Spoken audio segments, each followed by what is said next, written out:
Well, hello there. No, this isn't the show at all. What this is a call to action. A call to like, share, and subscribe. Oh, by the way, please, if you can, head over to Apple, Spotify, Podcast Addict, or wherever you are listening to this awesome show. Click on that 5-star rating. Tell everyone in your orbit about it.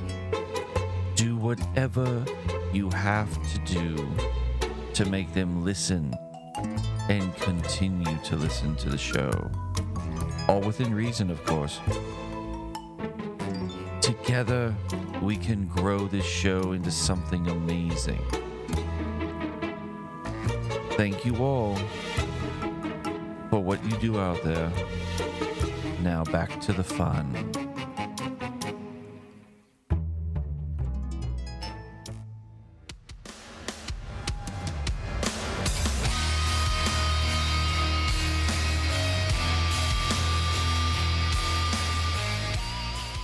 Hey, what's up, everybody? It is the middle of the week, and I'm irritated as shit, to be honest. I didn't want to go down this road. I didn't want to play this silly game.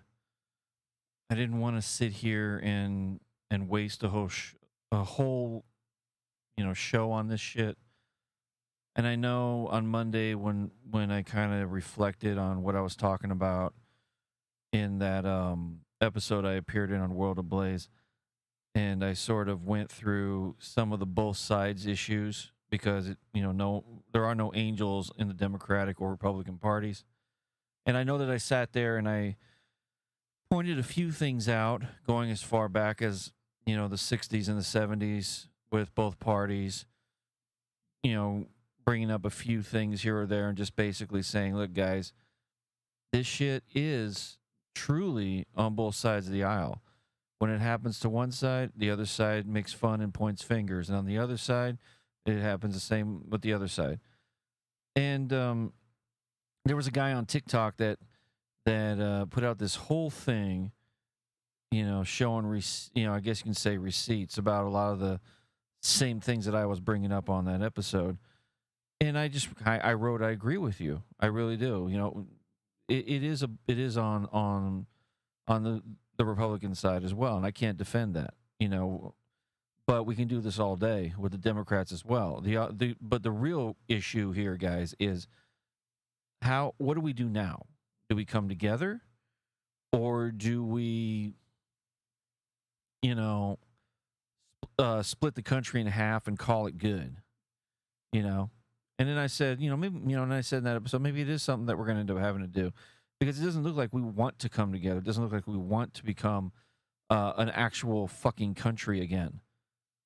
It really doesn't. And as a conservative, as a Republican, as I am, I'm looking at all this, and I've been for the last decade or so of, sitting here reading news stories and sitting here reacting to a couple of stupid things that are said here or there.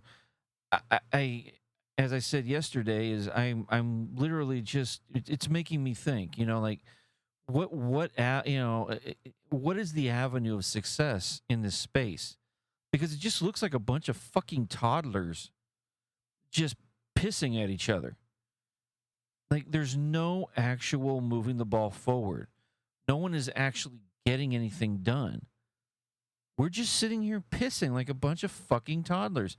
The Republicans and the Democrats, both political commentators both the political commentators on both sides of the aisle, all the extremely intelligent, high IQ intellectuals and great debaters, if you will, all playing the same fucking child game out in the damn schoolyard. I know you are, but what am I? Like, what the fuck are we doing, guys? You're all supposed to be super smart people, and you're over here pissing at each other and fucking doing dumb shit just to get whatever rating you need. whatever download you want, whatever fucking click, helps you financially.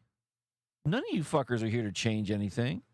I came to that realization when I listened to, not when I listened to, when I read a report about a group that has been hiring a bunch of left-leaning influencers and podcasters to help promote their cause, paying them thousands of dollars a month for their services.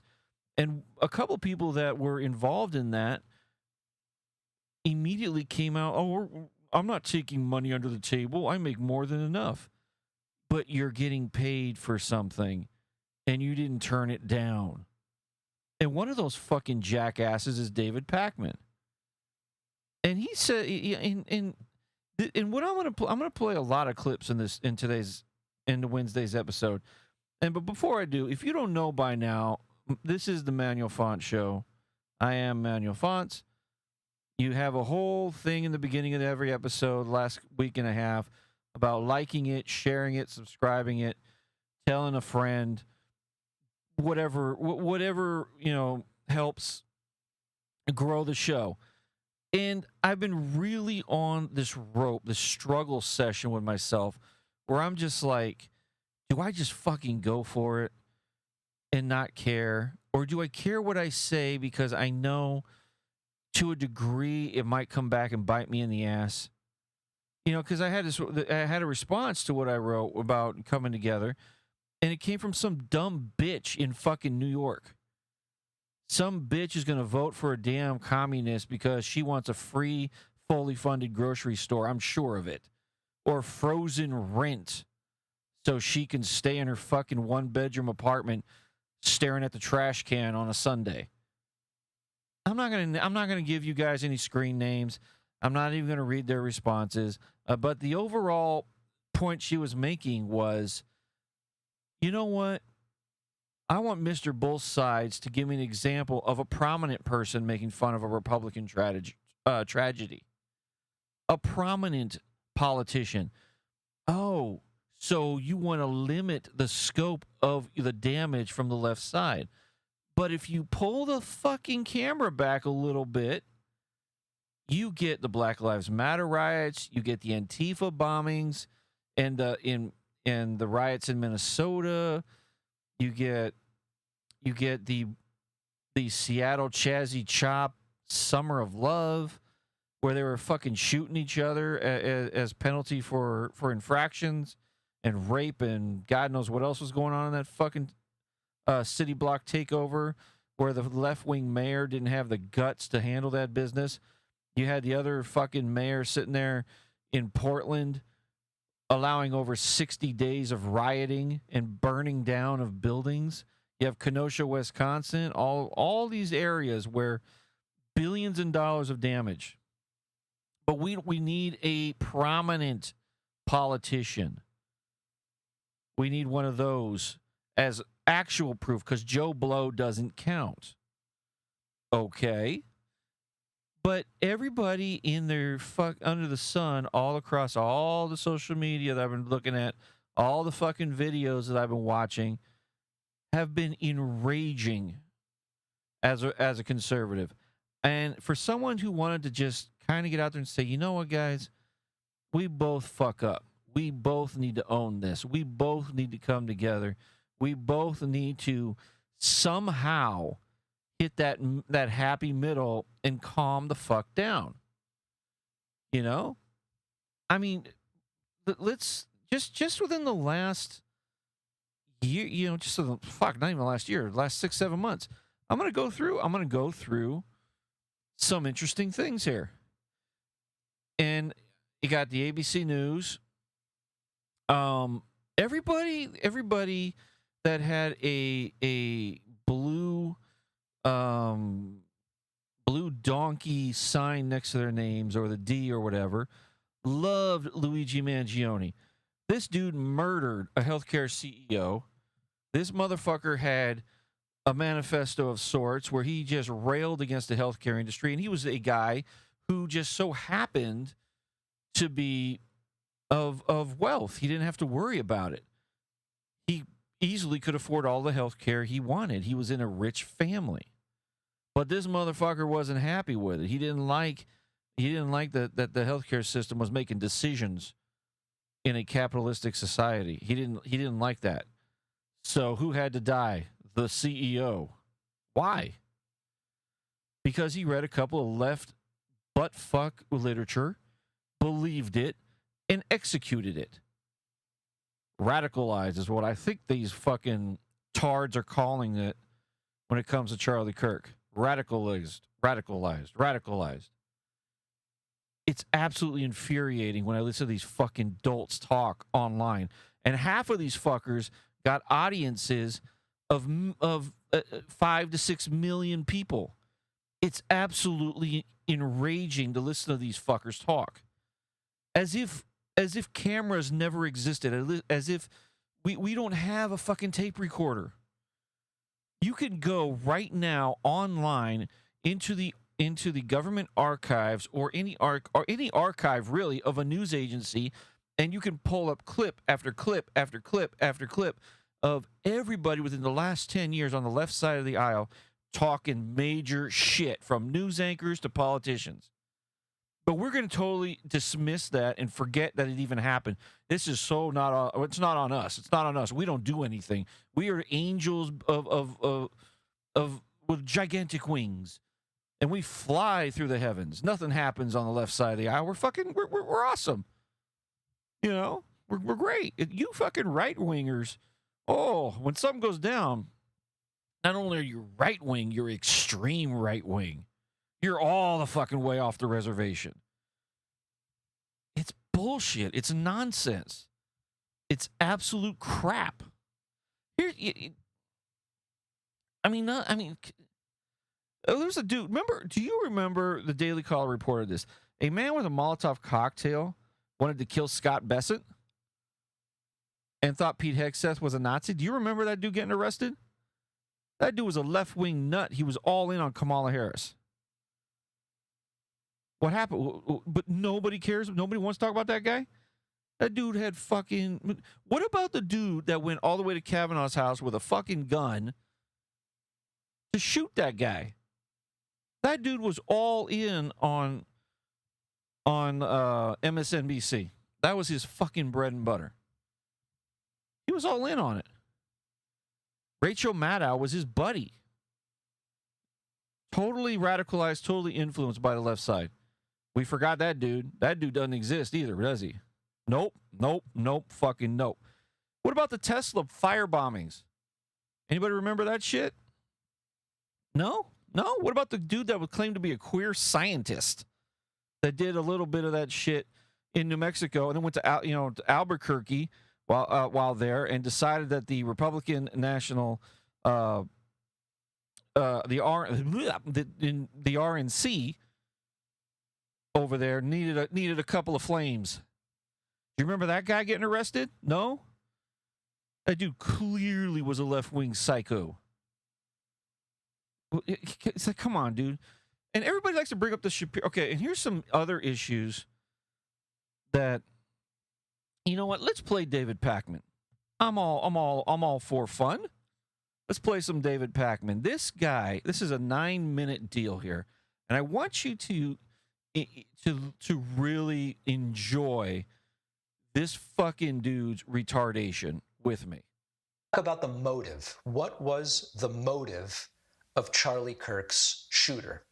There are widespread speculations now, endless speculations, in fact, but the most important thing about the motive is that whatever the motive was, being raised in this wildly pro-gun, totally MAGA family didn't prevent the shooter from ending up a shooter.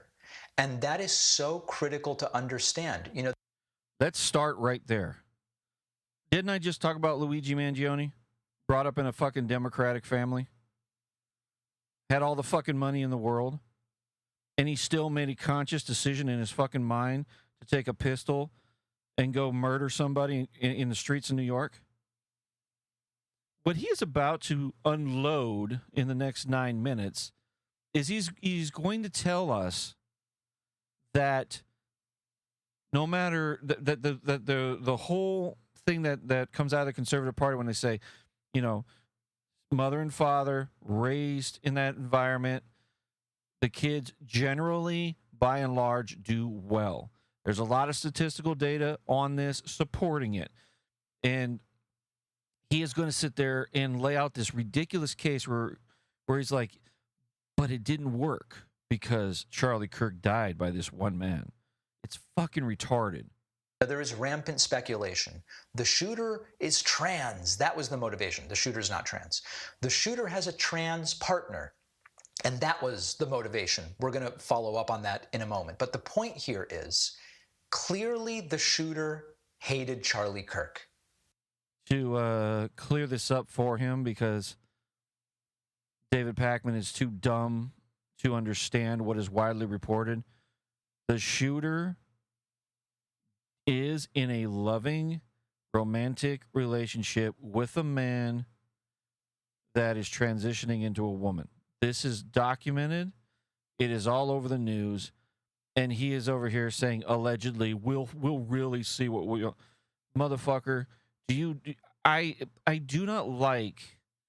And you can see this. This happens on both sides, by the way. When they want to really muddy the waters on something because they want you to try and make you believe that none of this is even happening, to sort of make sure that they're cleaner than the driven whiter than the driven snow, or however you say that fucking phrase. Their shit don't stink is a better way of saying this. And it's by saying, oh, well, allegedly or possibly. I mean, we'll look into that. Even though every outlet out there, CNN, NBC, ABC, CBS, AP, they've all said that he is, in fact, in a relationship with someone who is transitioning. So he has ties to that community. And if you look at the bullets, which, of course, have markings on them, and some of the references are to that community. So it's pretty evident that he has ties to that community. He's going to sit there and he say, well, maybe we'll look into that. We're not sure. Are you fucking retarded, David? Are you fucking retarded? Like, talk about a guy who does... It's like when you watch this fucking idiot try to dance around a question as simple as what is a woman? Like, this fucking dude is a clown show. And how the fuck does he have 3 million people following him? Like, he does not want to stand on any principle. He doesn't have any truth to him. How the fuck is this dude being followed by 3.14 million people? How the fuck is 4 million people that aren't even subscribed to his bullshit listening to him? It's ridiculous. There's even there. Anyway, let's keep this going. That we know, that we can say for sure. But in terms of the theories that are being spouted here, they are wild and completely without evidence. One, of course, is based on the idea that the shooter is a groyper. Now, if a groyper isn't a term you've heard before, groypers are like more aligned with somebody like Nick Fuentes. They're clearly on the right, but they're sort of the belief that Trump and Kirk are, in some sense, traitors to the right wing. You could say they are even to the right of Trump and Kirk. We don't know that that is the case at all. And so I think I'll answer it for him. It's not the case. The groyper thing has already been debunked. And if you really if you were really true, here's another issue I have with this business. None of these guys really spend their time doing their homework, nor do they fucking actually follow the careers of the people around them. It's kind of like when it's a thing that I've often said in my business. If you don't know what your opponents are doing or what they're up to, your competition, so to speak, how are you ever going to navigate success? How are you ever going to get there? It's like going into a fight with an empty pistol, so to speak. No bullets, no plan of attack. You're just walking in there, and it's like, because I hear this a lot from the left. I don't really know that much about these guys. I don't really know that much about this or that much about that. It's your job to know, David. It's your job to know. That's why you make the money that you make on those bullshit advertisements on YouTube and through Google AdSense and through your fucking podcast ad revenue and your dumbass sponsorships to Manscaped or whatever the fuck it is. It's your job to know. It's your job to fucking know what everybody else is doing. It is. So if he had done his job, he would know that Charlie Kirk spent a few years of his career in a constant battle with that side of the right. He wanted to distance his group, Turning Point, from the Groypers or whatever the fuck they're called, because he didn't like the influence on the children or the kids that he was trying to talk to. If you knew that, you wouldn't even be bringing this up. I think we should be careful about saying that that's what's going on. Another hypothesis has been, well, it's mental illness. We always hear that. And to some degree, I would argue, anybody who's willing to carry out such an attack on some level is mentally ill, but that can often be a distraction. The battle that is happening. It's not a distraction. Mental illness is a real thing. And a lot of the shooters, left and right, have some sort of medical issue. It's not a distraction, David. In the propaganda space and on social media is that those on the left want to argue that this was a right-wing shooting. Those on the right want to argue that this was a left-wing shooting. They want to categorize it. They want to be able to check the box under the category that is most convenient to them. But every single one of these analyses that I've heard, and actually even calling it an analysis is a little bit generous, something that's been missing from this is that Trump and MAGA and Republicans in their various forms have been telling us for years that certain traits are good and godly, and they are the best environment for a kid to be brought up in. They tell us if you grow up in a Christian household, that's the best thing for kids. It's the best. But in this case, growing up in this Christian household, religious family, did not inoculate Tyler Robinson from becoming a shooter and going out and murdering someone. They tell us that growing up around guns protects people. It's better for the people that have the guns. It's better for other people in society. Growing up around guns is a good thing. And in this case, growing up in a gun nut. We're gonna get into something right now that is gonna take a bit of time, because we need to take this time, because he's just saying exactly the exact thing is that I knew was coming, where he's gonna say what the Republican Party or the conservatives or the right wingers are saying is, if you live in a Christian household, a conservative household with a mom and a dad and religious upbringing, that you are shielded, protected, or what have you. Now, obviously, it's a statistical it's impossible statistically to have 100% of anything completed. So there's always going to be somebody out there where the screw falls off and they go out and they do stuff, despite their upbringing. But since he brought it up, we're going to go for it. And we are going to go quick here, and we're going to ask Copilot a question, because why not? We're going to say, what are the stats? Oh, I got a better way. Better way. What are the crime stats for children brought up in Christian households? Let's get serious. Let's see what happens. Let me see. What does it say? It's there. Okay, so Copilot is going to say to me that several studies indicate that regular religious involvement, i.e. going to church, faith-based activities, correlates with lower rates of juvenile delinquency, often attributed to a strong moral framework, community support, and supervision, reduced exposure to high-risk peer groups. Children from two-parent households, regardless of religious affiliations, tend to show lower rates of criminal behavior than those from single-parent homes. This suggests that stability and supervision may outweigh religious identity alone.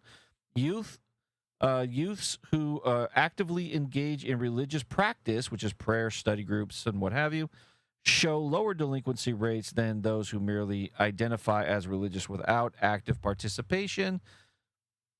And this is these studies are in the fixedfamilycourts.com, psicnet.apa.org, and gitnux.org. So, according to these websites and according to the studies that are listed from the FBI, DOJ, and what have you, it is true that children who spend time in structured, religious, faith-based households with mom and dad, they tend to do well. They tend to have a greater moral framework. So what he is trying to say is that the conservatives love to bring this up, but we have this one case where it didn't work. So that system must be flawed. To that I say, no shit. Not every system is foolproof. Not every system is 100%. It's really disingenuous for him to sit there and go, oh, well, they say this stuff, but obviously it didn't work. So should we really be sticking to that, or should they really hold that to their hearts? The obvious answer is yes. Yes, and keep pushing it because the crime rates reflect that. So, and that is David Pakman's horse shit for 9 minutes. I'm not going to play the rest of it, but I do have another video of him. Boggles the fucking mind, obviously, where he goes on this I just got to play this. It is a mind-boggling affair, I tell you what. Well, Donald Trump was just cornered with a list of right-wing political terrorism attacks after he spent weeks trying to build this story where political violence in America comes from the left, Antifa, Black Lives Matter, flag burners, sort of the usual caricatures. And then yesterday, the entire thing collapsed because... Again, he's doing this shit again. It's not a caricature. It's an actual reality. Antifa does exist. I hate how these guys love to sit there and act like this is not a group. How the fuck do a bunch of people get together, put a bunch of black clothes on, put some black helmets on, and they go set fire to police stations and federal buildings, and they don't exist? That's not a group. What is that then? What do you call that? Just regular riots but they all dress up in the same outfits? How the fuck does that even work? Do these mysterious people just get together on the websites and go, hey man, you gonna wear black today? Yeah. Are we firebombing that ICE facility this week? I don't know, man. I might not be available. I mean, is that what these guys think and this group does? This is a very organized group that exists. There's a book on it. Andy No wrote a novel on it. How do these guys, I hate that they do this shit. For years, they said, oh, DEI is not real. There is no diversity, equity, or inclusion practices going on in the federal government or outside the federal government. And then Donald Trump's second term, he goes, I want to get rid of this program.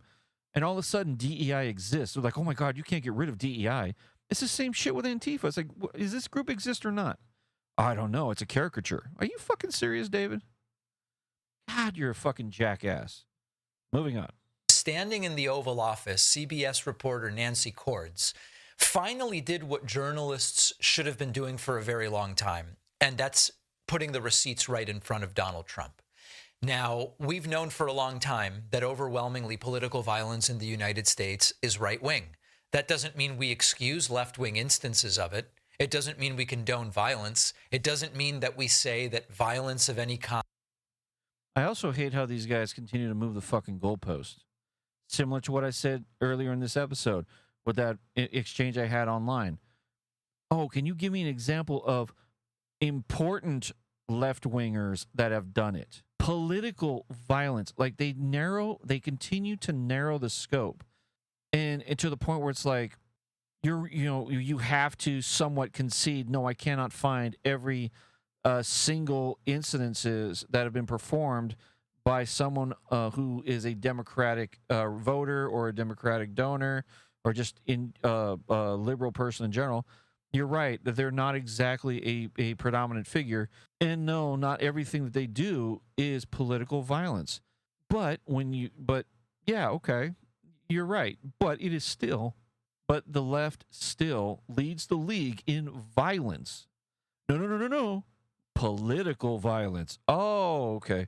We're just going to keep kicking the goalposts over, moving it down the road a little bit to the point where we don't do shit. Fucking annoying. Like, I don't understand why we have to continue to put up with this shit. This qualifying of a qualify of a qualify of a qualify. It's fucking retarded. Or using guns to solve political or cultural, social problems is okay. Of course not. We denounce all political violence, but we also don't miss the forest for the trees and delude ourselves into believing that this is overwhelmingly or even disproportionately a left-wing problem. And so Nancy Cord said, hold on, Mr. President. We have, of course, the assassination of Charlie Kirk, whose motives, by the way, we still don't know. And as complicated and convoluted as they might be, we simply don't know right now whether the motivations were left or right wing. But what about the example of Minnesota Democrat Melissa Hortman just months ago?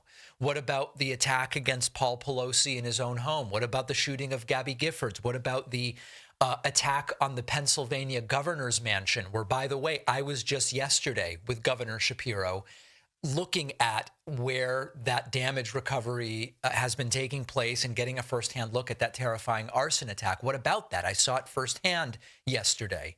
Yeah, what about that shit?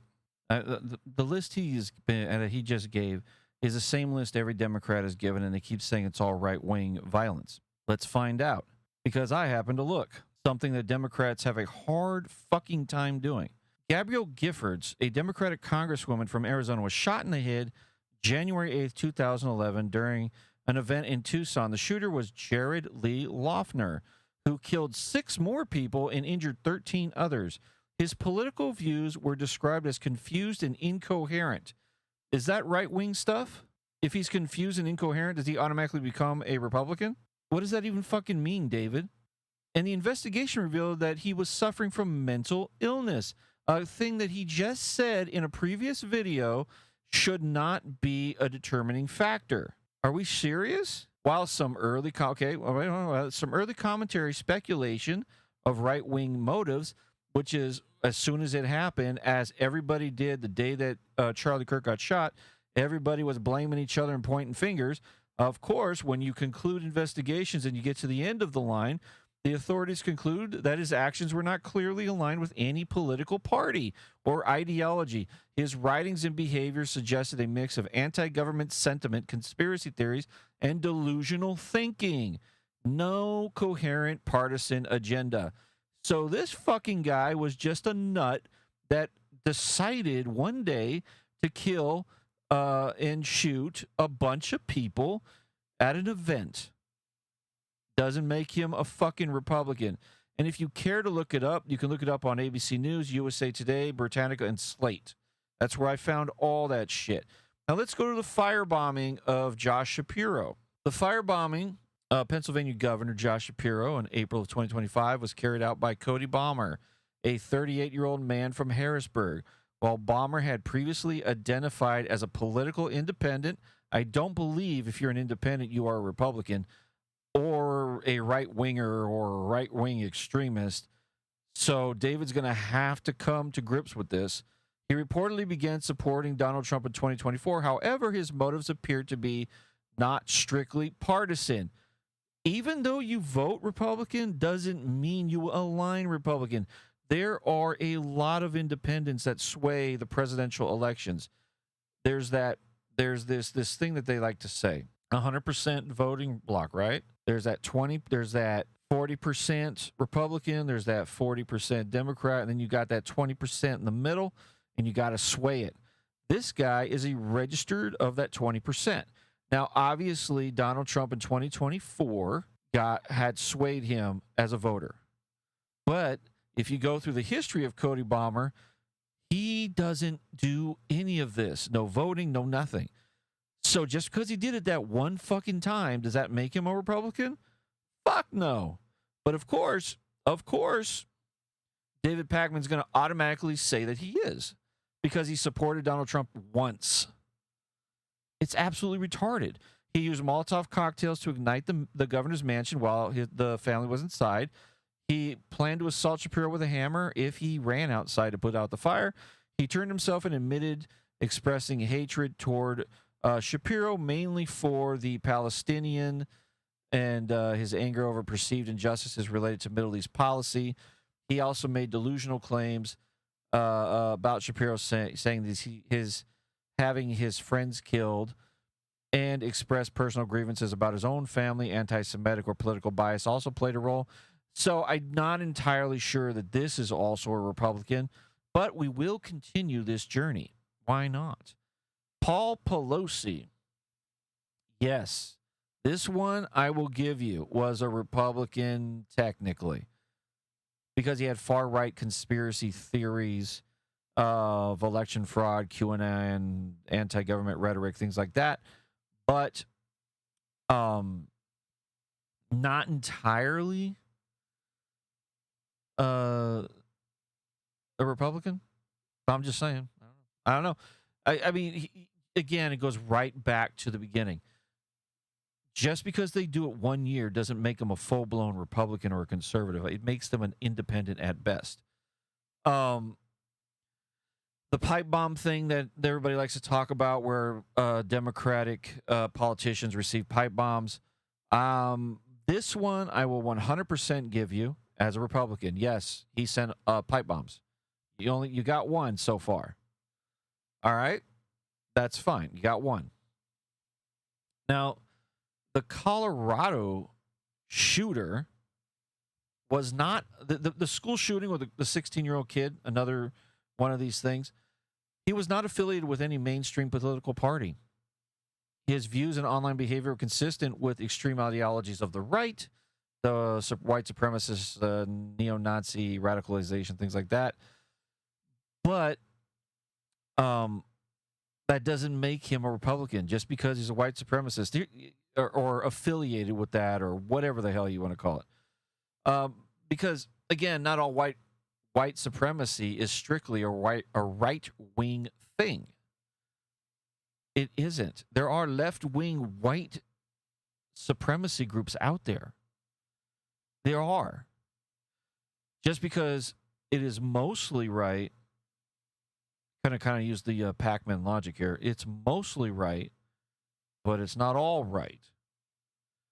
So this is the one area that I will concede a little bit. The whole white supremacy thing and the pipe bomb thing. Yeah, okay, a little bit. But his list, 2 out of 10, less than 20% of what he is saying is actually true. What the fuck, man? What are we doing? What are we doing? But here's a thing that is happening that is happening in this fucking space right now that needs to change. Everybody, as I keep saying, needs to put their big boy pants on, sit down and go, you know what? We did that. Yeah, that's us. We did do the pipe bomb. The kid, we kind of turned him a little bit. Yeah, we did. You know, we'll take that one. We'll take the Pelosi one too, just on a technicality. We own those. But what I've never heard, and I don't think I ever will, is a Democrat politician. I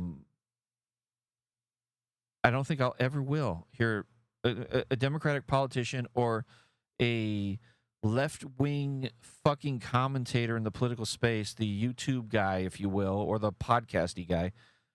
Not one time will I ever hear them go, you know what? That's us. We did it. Even though they say they denounce everything, they don't. They don't. They put out these little slogans and then they go right back to being assholes. It's like, how do you guys exist and live and sleep? And like, you have to sit there and go, you know what? We own Luigi Mangione. We're not going to celebrate him as we've already done as a fucking guy that has changed hearts and minds by murdering somebody. We're not going to. We own that one. That's us. You know, we did that. We did that. We're going to own all the Tesla fire bombings, and we're going to own all the Israeli embassy staffers that were shot by a left-wing nut with a pistol. Complaining about Gaza. We're going to own that one too. Don't worry, I got you, buddy. I got you. We're going to own the left-winger of the Dayton, Ohio shooting in 2019. We got that one. That's us. We got that one. We do. We got that one. And why do I bring that up? Because there was a 24-year-old on August 4th named Connor Betts. He shot and killed 9 people, including his brother. He wounded 17 others near the entrance of Ned Pepper's bar in the Oregon district of Dayton, Ohio. He was fatally shot by responding police officers 32 seconds after the first shot, which means it took him 32 seconds to kill 9 people and wound 17 others. A total of 27 people were taken to the hospital. Deadliest shooting in Ohio since the Easter Sunday massacre of 75. They found evidence that he showed an interest in violence and mass shootings and that he had expressed a desire to commit one. He considered himself a leftist and voiced support for Antifa. A preliminary assessment did not indicate that Betts had a racial or political motive per se. The attack occurred 13 hours after the Texas mass shooting. So, you gonna own that one? That's a left winger with a fucking pistol. And this is what I'm talking about. This is what this entire fucking tirade today on a Wednesday has been about. And it's not even over. We're not even done, kids. We're not even done. This president has radicalized so many more people than ISIS ever did. As the biggest terror threat in this country is white men, most of them radicalized right up to the right. And we have to start doing something about them. Trump has delivered on the things that they care about most. He has delivered racism for these people. He has delivered misogyny for these people. The same type of rhetoric, the same type of propaganda that you would have seen in Germany in 1938, the dehumanization, turning people into infested vermin. Look, the young people in this country are not with this sort of evil, nasty authoritarianism. Republicans have to call this out because their souls are on the line. So he heads a giant cult. He also heads a party that knows very well that he's a giant cult. Of his erratic behavior, his ignorance could pose a profound danger to every single person in this country and literally every inhabitant of the planet Earth. The president's obviously a racist. He's obviously a demagogue. He obviously condones anti-Semitism, stokes up nationalist hatred, all the stuff we've said. That's propaganda. That's what happened in Nazi Germany. This radical group of right-wingers who've perverted our democracy and really are doing what they can to ruin our country. I'm going to keep going. Donald Trump and the MAGA Republicans represent an extremism. The extreme set of MAGA Republicans has chosen to go backwards, full of anger, violence, hate, and division. The MAGA Republicans don't just threaten our personal rights and economic security. They're a threat to our very democracy. I have thought an awful lot about blowing up the White House. They're still going to have to go out and put a bullet in Donald Trump, and that's a fact. I don't think that it does you any good running away from Donald Trump. I think you need to go back and punch him in the face. A lot of people have tried to draw similarities between Mussolini and Hitler. The difference, though, I think makes Donald Trump even more dangerous. Do you believe that the tens of millions of Americans who are likely to vote for President Trump will be voting against American democracy? The more they know about what he's done, yes. Don't miss Trump next time. I will go and take Trump out tonight. I said, no. I said, if we were in high school, I'd take you behind the gym and beat the hell out of him. And at what point does jive, so to speak, really become irresponsible incitement to violence? Mm-hmm. You know, why is she getting away with saying you could punch opponents or Ted Cruz needs to be knocked in the head? If there's some collateral damage for some others who do not share our view, well, so be it. A scary moment for Senator Susan Collins and her family as a suspicious letter believed to contain a lethal substance was delivered to her home in Bangor this week. Scary moments for Republican Adam Laxalt. A man from Virginia is accused of grabbing Laxalt's campaign manager so hard it left bruises on her body. On Monday night, we told you about a reported assault on Shane Meekland, a Republican running for the Minnesota House. He says he suffered a concussion. The county's Republican Party headquarters in downtown Laramie is back open for business. This just after 3 weeks ago when someone apparently set fire to it. Authorities are looking into another reported attack on a Minnesota politician. Republican State Representative Sarah Anderson says a man punched her in the arm. Colorado Republican Senator Cory Gardner's office says someone texted his wife a video of a beheading.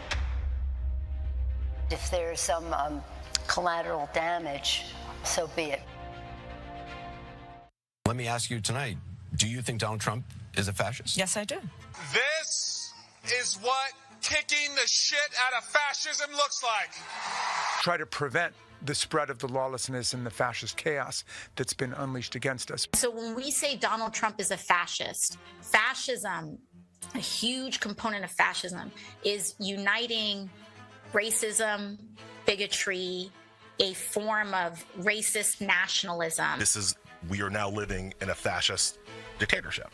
And we are worried about potential rise of fascism in this country. We're worried about our democracy falling to an authoritarian and potentially fascist form of government. Not only to roll over to Donald Trump's will, but to roll over our democracy and allow him to take over this country as a fascist dictator. When fascism isn't just coming, it's already here. The former chairman of the Joint Chiefs of Staff, Mark Milley, said, "No one has ever been more dangerous to this country than Donald Trump, and he is a fascist to his core." Interesting, right? That, guys, is non-stop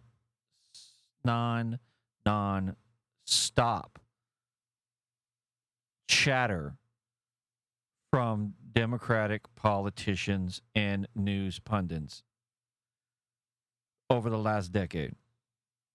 They want to limit the scope of their bullshit by using terms like political violence or murder or this or that.